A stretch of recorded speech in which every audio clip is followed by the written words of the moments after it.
Hi guys, Jimmy Fluke here for Apex Racing Academy. This is our Bathurst track guide for week 12 of the Sports Car Challenge by Falcon Tyre with the Mercedes-AMG GT4. As well as these track guides that we have given away for the Mercedes-AMG GT4 for the season, we're giving away the entire data pack. So that includes your qualifying and race setups, your reference lap files, so that's your B lap and O lap files, replay files, access to our group coaching sessions on a Tuesday evening, and also access to our Discord server where you can ask any and all questions regarding the car. I said we have been giving away because this is the final week of the season and we're going to move to a new car for next season, so be sure to check out what we're doing for next season and pay attention to our social media on that one. In terms of the track this week, sadly to end on a little bit of a low note, the BMW is just so competitive in a straight line that it blows everything else out of the water.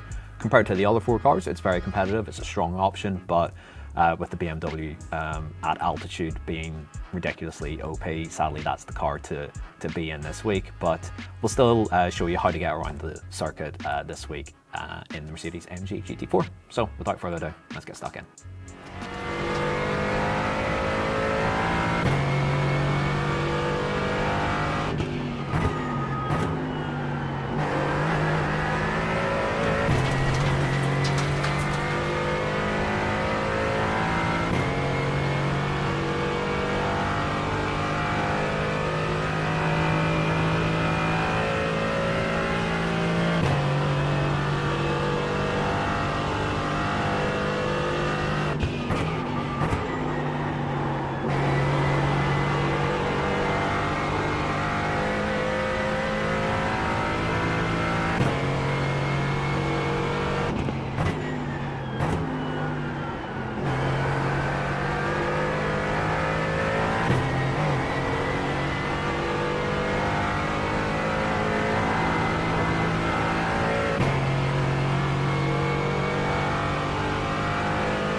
Another reminder, guys, that you can get this season's Mercedes-AMG GT4 data pack for free over at apexracingac.com or by following the link in the description below. This is the last opportunity to get this car for free, otherwise you'll have to sign up with a bronze or silver subscription over at apexracingac.com, but feel free to keep your eyes peeled for what we're introducing for next season as our free car, so stay tuned. Okay, so into the lap we go, over the start finish line, and heading down towards Hell Corner, which is turn 1. Quite difficult to get this right in a GT4 car because we don't have like a set reference on the right hand side, which is what I'd love, so I have to improvise a little bit and look left. Where this sort of seam or whatever it is on the track surface, where that ends, or where the sort of lighter color of tarmac appears on the left hand side, when that begins, that's usually my metric for getting onto the brakes for turn 1. Down into third, and then we'll grab second as well. Moderate sort of pressure, but then bleeding off early to allow the front tires to work and drop the car sort of into the dip here. Take as much off of the inside as we can, really without touching too much of the curb. And then once we get into that compression, crunch the throttle, and the car should be pretty stable on the way out here. If you are struggling with it, and that can be an issue in this car, it can get a little bit floaty on exit. Just be a little bit more cautious on that initial throttle pickup, but in general we can be pretty aggressive here. Just do be careful on cold tires with it, of course, as always. On exit, just use all of the curb, and then we'll head on out of here, up the hill towards Griffin's Bend, which is turn 2. Decent opportunity actually to try and overtake here, but we'll bring the car over to the left-hand side. If you're defending, just keep it over to the right-hand side.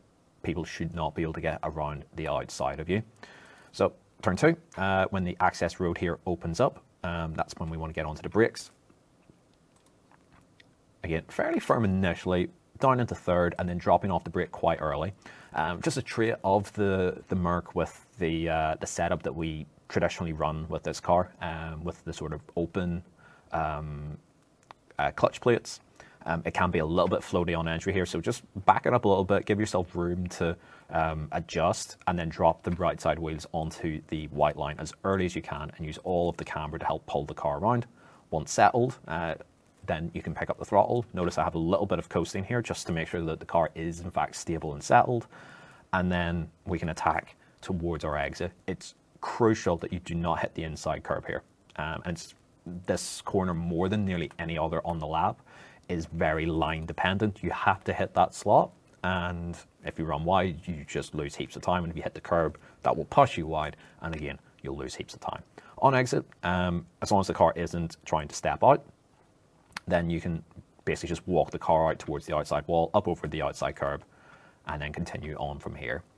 Up towards the cutting, how I like to try and do this is sort of turn in from where this little bit of armco is on the right hand side, and then spot where the white line sticks out at its widest point, which is around about here, and use that as my sort of like braking guide for effectively what is then turns 3 and 4.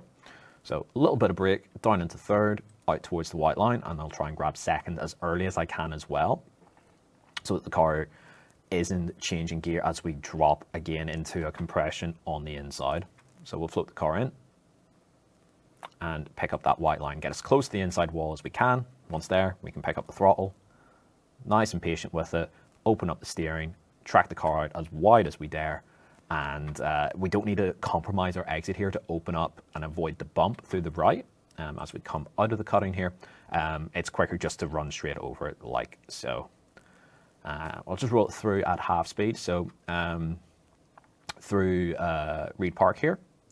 This is flat. Once the tires are up to temp, you may need a small lift as we come through, if it's lap 1 of the race or you're out lapping qualifying, for example. Down towards Solomon Park. So as we come down to the bottom of the dip here, the compression, again, compression sort of like a key word here across the whole lap, and where this penultimate Etihad sign is on the right hand side, that's where we're going to turn in from. Again, might need a lift here for the first couple of laps, but outside of that, it is pinned. Just keep the curb at a safe distance away from you, just in case that pushes the car wider than you'd intend. So it's quicker just to stay off of the curb on entry, but you can use it then on exit. Up towards McPhilmy, again, I'll just rev it out in 4th gear. And just before the Marshall's hut here on the right-hand side, we'll lift and turn in. Full lift, and then as soon as we come up past the crest, then we can feed the throttle back in, almost this nice little sort of U shape in terms of our throttle trace here, and then trying to get a nice late apex here. I had to just take a second stab at getting back to full throttle, but as long as we get to full throttle as we come past our apex point, which is just we're coming towards the end of the curbing here on the left hand side, then we're doing a reasonably good job, and then use all of the curbing on exit if you're confident in terms of, you know, the car maybe wobbling a little bit using that outside curb. If you're not on a like direct drive wheel, for example, then maybe it's safer just to stay off the curb, but in general it is fine to use. Into Skyline, and I'll pause it here. So I'm looking at this particular tire mark here baked into the track surface. Once I sort of come to the end of it, which is around about here, that's where I want to get it onto the brakes. And then looking towards where the track meets wall meets horizon, sort of this area here, and that's where I want to fire the car off to. Small touch of brake as we're steering through the right and coming down the hill. I'm trying to carry as much speed initially here, knowing that I can slow the car up later as we come down the mountain. So once we get into a straight line, we can hit the brake harder, and then through the left, we'll take a little bit more curb than you would originally think. You can attack that curb on the left, just do be mindful that you have to drop out of the brake to allow the car to handle it. And then once we come off it, we can apply the brake a little bit harder. And you could probably actually grab second here, and I did run just a fraction wide here on this lap, which is slightly frustrating, but you know, it's hard to drive it perfect coming down through here. So ideally you would wrap the curb a little bit tighter here than what I'm about to do. And then flicking left, and then this time I do grab second, and turning in earlier than you would normally do, because the track falls away in such a way that we just run out of front end until we hit the compression. So almost aiming for the inside wall, knowing that the front just stops working. We pick up the throttle, miss the wall, and then the car will sort of shoot off to the left as we come out of the compression there. And then trying to stay as tight to the wall as we can through the right to sort of conclude that dipper downhill section. And then we're coming down in towards Forest Elbow, keep the car over to the left hand side, flick right, and then as we cross over the seam and aiming towards the white line, then we'll get onto the brakes nice and gentle, nice and smooth. Just a little dab, get the car straightened as quick as you can so you can brake in a straight line coming down the hill. And then slowly feed that brake pressure in. Nice and progressive, nice and smooth. Allow yourself the ability to then bleed off the brake and tip the car in. Do so nice and early, almost trying to take out the wall on the inside here. Obviously, don't hit the wall if you can help it, and stay nice and tight to the wall at this sort of area here. So left side wheel is definitely inside of the white line to maximize the rotation, grip, and purchase through the corner. And the car, using the compression and the camber there, will pull itself around, and ideally then you miss the wall on the outside. From here you can finally breathe again, coming down Conrod Straight, long flat out section. Again, this will be an overtaking opportunity for sure, especially with the strong draft that we have in the GT4s. So keeping the car over to the left hand side, we'll grab sixth gear. The kink itself coming into the chase is flat, so just make sure to keep the car nice and tight to the right hand side and spot the 150 board, braking just ever so slightly before it. Really firm onto the brakes, sort of 90% pressure there. Down into third. You could grab second again in a pinch if you're stuck, but ideally we're missing the inside curb here and letting the car run nice and wide. Carry that minimum speed as high as possible, all the way out and using as much of the outside curb as we can. That's the quickest way sort of through the corner. If we take the curb on the inside, the car bounces and bobbles around a bit, and we just don't have control over the exit as we come through that section. So wrap the curb through the right, that's easy pinned. Use the curb on the left if you need. And then down towards the final corner, spot the 100 board on the right hand side and braking pretty much right on that. You could use the different sort of like stain here in the tarmac as a guide as well for getting onto the brakes if you're behind another car or defending on the inside, something along those lines. So again, pretty firm then on the brakes with downhill straight line braking, down into second and then turning in nice and early because the front doesn't always want to get into the corner. Again, we've got some camber to use on the inside here, and it's really important to get as close as we can to the inside curb and therefore right on that white line without hitting the inside curb, and that's going to maximize our rotation as the track then falls away on us on exit. From here, it's one of the shortest runs to the line, and that's a lap of Bathurst in the Mercedes-AMG GT4. That's all from us for this week and for the season as well. Make sure to go over to apexracingac.com for the final time to try and get that Mercedes-AMG GT4 data pack, and that will cover you for the whole season, so you'll be able to backtrack and get all the setups, replay files, the reference lap files as well for the entire season before we sort of lock it down and move towards the new car for the new season. You'll still get access though to our Discord server, which you can access with your subscription. And then Tuesday evening, just after this comes out, will be the final group coaching session that we're hosting in this car, and as with the GT4s as well, at least for the time being. So thanks for watching for not just this week, but for the entire season, and we'll see you again next season.